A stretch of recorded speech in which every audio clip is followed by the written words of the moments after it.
Good morning, everyone, and welcome to the second day of the Hydrogen and Fuel Cells Europe here at the Hannover Messe. We have a very interesting talk coming up for you, so please have a seat, have a drink, and join us for the talk about green hydrogen in Spain, or more particularly, green hydrogen, a reality in Spain. I will be talking to Iberdrola, the Green Hydrogen Global Key Account Manager, Mrs. Ana Valentin-Gamazo. Please come to the stage. Thank you. Morning. Welcome. Thank you for speaking with much. us. So, Anna, tell me, what is Iberdrola? What's your origin? What do you guys do? Yeah, well, so Iberdrola is a private integrated utility from Spanish origin. At the moment, we have a market capitalization of 70 billion euros, which makes us the largest utility in Europe and the second worldwide. So we have a portfolio of renewables of 40 gigas at the moment, out of a portfolio of 60 gigawatts. And we have the target of growing this portfolio to 52 gigas by 2025 and 80 gigas by 2030. So massive deployment of renewables. Wow, so you said 40 gigawatts of renewable energy. That's, does that make you one of the biggest players in the field of renewables? It is, yes. We're one of the biggest. We're present in 30 countries. Most important one is Spain, because we have our origin there.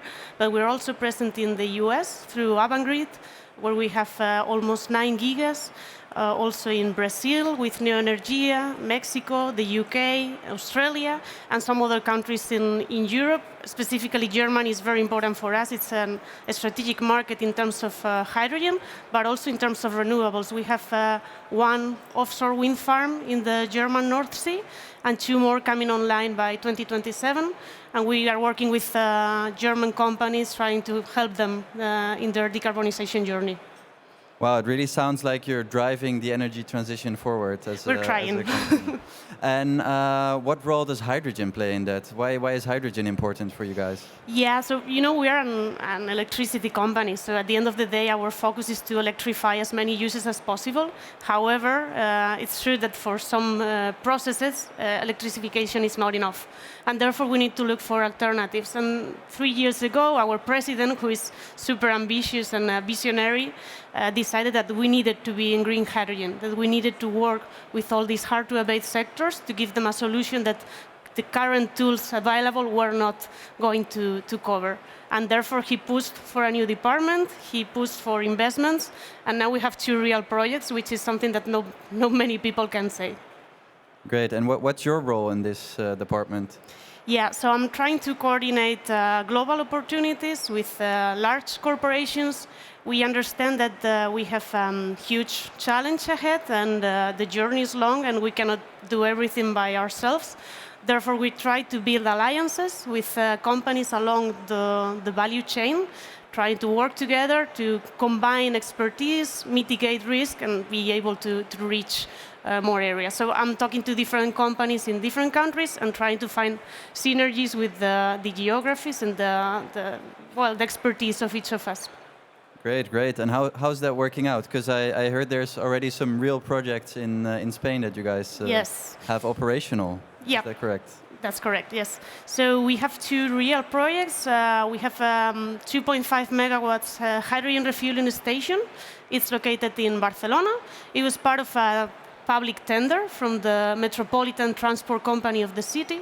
They wanted to start having mobility with hydrogen buses, and therefore they needed a supplier for the green hydrogen. So we won a tender. It's a 10 years contract. And we currently have this first step of the project, 2.5 megawatts, and we have 8 buses running around Barcelona streets on our green hydrogen. The second step will be to scale up to 5.5 megawatts, and there will be around 60 buses. So this was one of the projects, and it's under operation since January last year. The second project that we have, and which is what we call our flagship project, and the one that we're very proud of, it's a 20 megawatts green hydrogen plant. We can say today that it's the largest in Europe, not for so long, but at least we can say it today. So it's a project for a fertilizer company, also in Spain, located very near Madrid. in the center of the country. What we are doing here is to replace the gray hydrogen consumption of this company that it's called Fertiberia. It's one of the largest fertilizer company in the world. And we replace their gray hydrogen for ammonia and for fertilizers with our green hydrogen. So the plant is composed of 16 stacks of 1.25 megawatts from Nel manufacturer. This is our supplier. And the plant is directly connected to a solar photovoltaic plant of 35 megawatts. So we can take advantage of saving the grid access cost and to have a more competitive electricity price for the project. And the idea is to produce 3,000 tons per year, almost, on this first step. But this is part of a long-term alliance. That is the way that we like to do things on this long-term view. So together with Fertiberia, we will have 800 megawatts of electrolyzers by 2027. Wow. So you're servicing both the mobility sector and I believe the chemicals or the fertilizer sector. And what are really the key success factors to these projects that you are able to realize them so quickly? Well, I think it's a combination of things. First of all, the ambition of the company and the determination to be first movers. For us, it's very important to take advantage of this because today we are learning how to produce green hydrogen earlier than anybody else, and I can tell you it's not easy. So it's important to get this knowledge before others and get this expertise. So there was this determination on the first hand and the courage, not to wait too long. And we decided it was the right time to do it, and we are capitalizing on this. The second thing that is critical for us is to find somebody that believes in this as much as you do. So you need to share this vision and find the off-takers that are willing to take the risk, that are willing to be first movers, be pioneers, and willing to accept the green premium, which we cannot forget exists. No, we still have a product that it's not competitive versus the current substitution. So therefore, we need companies that believe on that and have this decarbonization mission. Yeah, so really the partners are key in getting it off the ground. So I guess that's probably also the reason you're here at the fair. So maybe we can see if any of the potential partners from the audience have some questions for you. Sure. And I don't see any at the moment, so let's continue. So who are the partners that you're working with now, and why do you work with them? Well, we try to look for partners along the value chain. So for us, it's very important, for instance, to secure all the steps in the value chain to make sure that we have the best companies working with us. In this sense, we have signed a preferential purchasing agreement with Cummins, the US electrolyzer manufacturer, to secure somehow the needs for our future projects. I didn't mention we have around 60 projects around the world under different steps of development, and therefore we're going to need lots of electrolyzers. We try to also work with companies that understand all the process from generation, distribution, storage, and retail. And we're happy to build partnerships with everybody along the value chain. We are open to everything, so we are co-investing also with companies in the renewables, in the hydrogen, in the retail, from upstream to downstream. Wow, incredible. And you say you have quite a long list of projects in the pipeline. Please tell me a bit more about this. I cannot tell you everything. No, I mean, we are working as you can imagine with all the hard-to-abate sectors, refineries, chemicals, high-temperature processes, heavy mobility. We are also starting to explore hydrogen derivatives, which is very interesting as well. As you can imagine, with the pipeline of renewables to reach 80 gigas by 2030, we are going to need a lot of projects to use that electricity. And therefore, we understand that there is a role for us to play also in the ammonia, in the methanol, even in the green steel. So we are also exploring this kind of possibilities. Some projects that I can mention, we have an agreement with BP in Spain, Portugal, and the UK. So we plan to work together on producing 600,000 tons of green hydrogen. And the first step of our alliance is a project in Castellón, the refinery that they have there. We're going to build a 25 megawatts electrolyzer.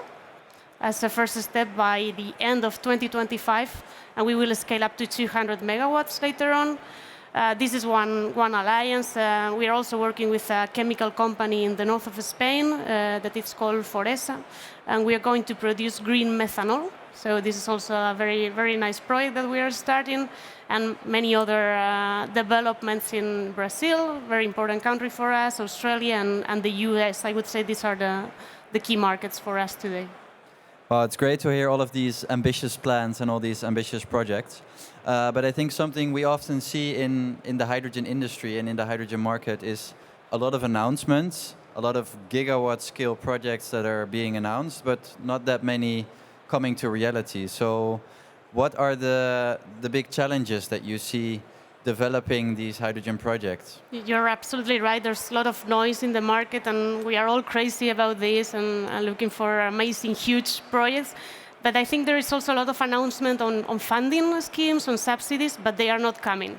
So I think this would be more or less the key challenge that we are seeing, no? That all the governments are willing to support this, are saying they're going to have millions of euros for funding, but it is taking longer than we need.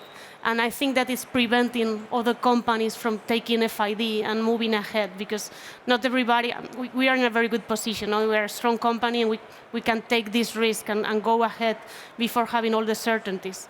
But we don't have that yet, and that it's a problem. And another problem is that we're talking about a product that doesn't exist, or at least not with a proper legal framework.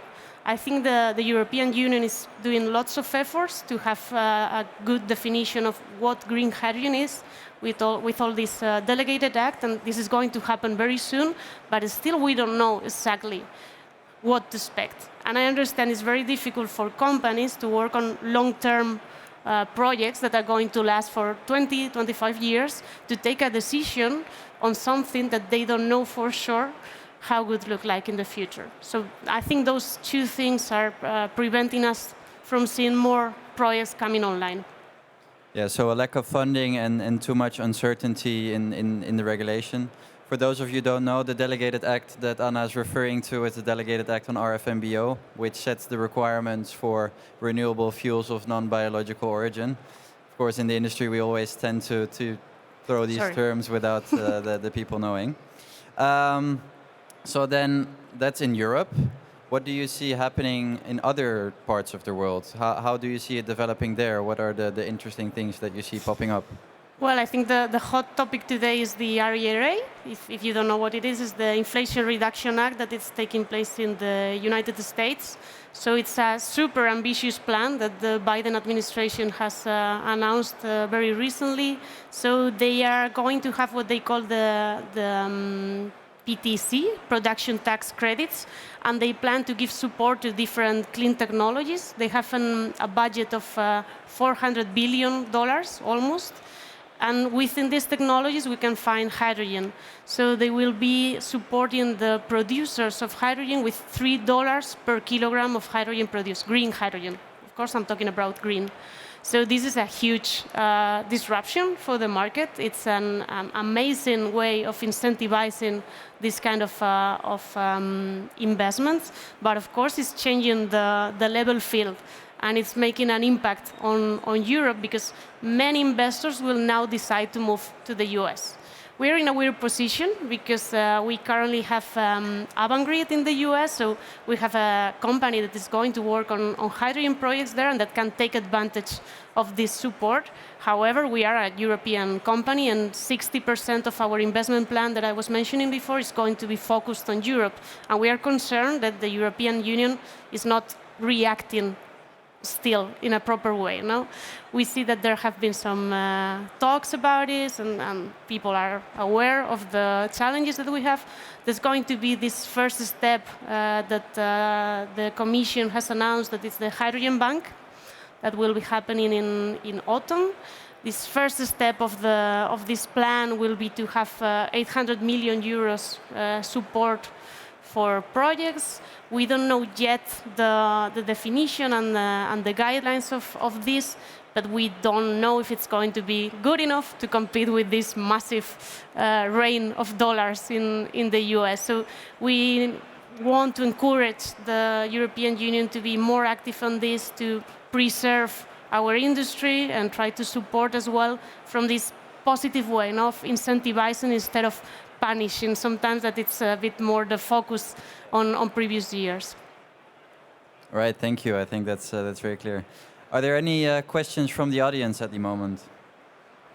No, then let's continue. So you're saying we need more certainty, we need better funding.